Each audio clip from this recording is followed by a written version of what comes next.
This is Jeff Timberell, Director of the Southwest Florida Real Estate Investment Association, here to talk about real-world real estate investing Part 1. This is going to be the first video in a longer series of videos. This mirrors presentations we have been doing in the Southwest Florida REIA for the last 3 months. Disclosure, we're sharing our own experiences and knowledge with you. Please do your own due diligence before utilizing anything here. This is not to be construed as investment advice, and you should seek competent counsel before trying this at home.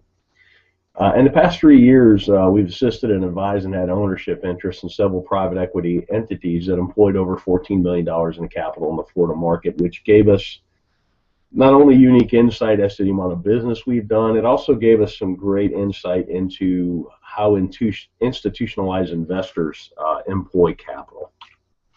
Number one key to being successful is to understand what you're there to do. In my opinion, this is the most important thing. There's so many people running around the world. There's a lot of people wanting to run around and try and do real estate investing. They take courses, they read books, they go to meetings, but they really don't know what they're there to do. They really haven't spent that critical time understanding what you're here to do, what's your mission, what's your goals. I mean, without having any goals, it's hard to achieve any goals, if that makes any sense. From our experience, the clearer the plan you have, you will be able to operate with a margin of safety. And that's the key word in this business, a margin of safety, because the ones that survive, last, and grow true wealth are the ones that don't make mistakes or make mistakes that you can recover from. Investing in real estate. Investment is the purchase of an asset or an item with the hope that it will generate income or appreciate in the future and be sold at a higher price. Keyword, the future, for investing. So what does that mean? The act of committing capital to an endeavor with the expectation of obtaining an additional income and or profit. That's what investing is. Something I've learned over the years is kind of like a narrative. It's a why in the road when you're talking to somebody that's in real estate. Are they a trader or are they an investor? Investors buy and hold. They get a return from the assets they own. Traders wholesale. Traders fix and flip. Nothing wrong with it. I do it. I've done it in the past. I'm trying to do it again today. I'm doing a marketing campaign as we speak, looking for contracts to wholesale. With that said, it's two different narratives and even two different valuation processes, investor versus trader. You need to recognize the difference between the two. Basic questions for an investor. How much capital are you employing? What's your desired rate of return? When are you going to need this capital back? And then what's your risk tolerance? Those 4 questions are how you determine what you're there to do. Then we'll talk about capital. There's an opportunity cost of capital, and particularly when you're raising capital, which I've been part of some private equity raises, you really need to understand what other opportunities are out there for investors, because generally why would you buy a piece of real estate that pays you 2% a year with all the headaches associated with that, when if you could at the same time own a CD at 5 with none of the headaches.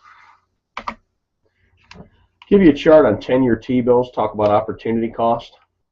You can really see the recession, the Lehman Brothers crash really killed yields, but it's killed yields no matter what. I mean, pretty much at the time I'm talking about this, yields for a 10-year T-bill are bouncing between 2.6 and 2.8%. That's a terrible yield, particularly with the amount of money they're printing.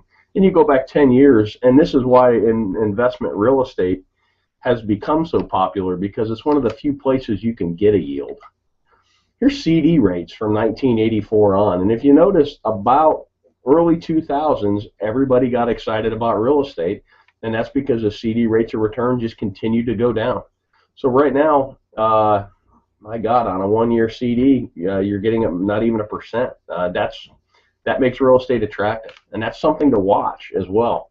As CD rates and other rates on financial instruments go up, real estate may not appear as sexy, particularly to an investor who bought in the valley and bought right and has quite a bit of gain on the table. So opportunity costs in the real world. We already kind of talked about this.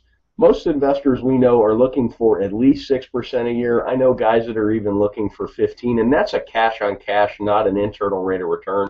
That would be a whole nother video that could be a whole day's worth, understanding the difference between the two.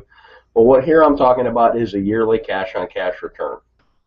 And you got to be mindful of unrealistic expectations. I've seen people that have pitched 30% returns, and I've seen investors that are looking for 30% returns. And it's really hard to do. There's a lot of randomness and a lot of happenstance, and you're going to lose a lot more than you're going to win when you're dialing up those kind of deals. Unrealistic returns can lead to bad decision making because you seem to be chasing the golden goose instead of chasing a stable investment that pays you to own it. Let's talk about risk tolerance. These are two great quotes by Warren Buffett. And risk tolerance is really age dependent and your financial situation dependent as well. But here's a great quote. Look at the market fluctuations as your friend rather than your enemy. Profit from folly rather than participate in it. And that's most real estate investors, you're supposed to be a contrarian. I kind of put the world in, you're either a salmon or you're a lemming. You're either running with the crowd or you're running against the crowd. And here's another great one. The main danger is that the timid or beginning investor will enter the market at a time of extreme exuberance and then become disillusioned when the paper losses occur. The key is to not panic and do math-based risk assessments and then math-based evaluations and then sit down and decide what you're doing. You could have bought a home in Cape Coral, Florida at the height of the market at 320 and paid cash, held it all the way through the crash, and still got a better rate of return than CDs, and it's a terrible investment because your basis is so high. Or if you trade it out, you would literally be losing money. But it's sad but you actually would have outperformed the CD, and that's kind of a interesting thing. We did some case studies of people that had bought at the top and had they held and if they had mortgages, and I think that video is on our YouTube channel as well. Thanks for watching. You can always check out our website at swflreia.com. There should be a link at the bottom of this video. If you're on our website, put yourself on our mailing list. We send out a lot of foreclosure information. We send out our meeting notices, and we also from time to time send out information like this. I hope this information is useful to you, and make it a great day.